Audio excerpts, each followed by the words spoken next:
الإنسان يتوب من الذنب ويرجع، يتوب ويرجع، فالشيطان وسوس له: إلى متى تتوب وترجع؟ من أجل أن يقنطه من رحمة الله.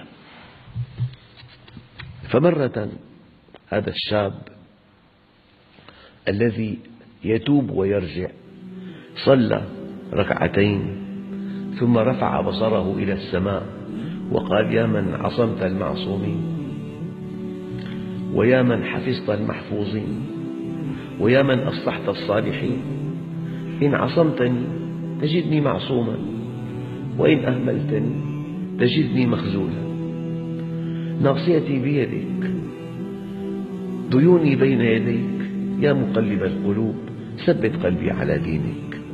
هذه الواقعة يؤيدها القرآن الكريم. قال تعالى: قل يا عبادي الذين أسرفوا على أنفسهم لا تقنطوا من رحمة الله إن الله يغفر الذنوب جميعا إنه هو الغفور الرحيم. لذلك قالوا: ما أمرنا الله أن نتوب إليه إلا ليتوب علينا، وما أمرنا أن نستغفره إلا ليغفر لنا، وما أمرنا أن ندعوه إلا ليستجيب لنا. فالبطل هو الذي يصطلح مع الله في وقت مبكر.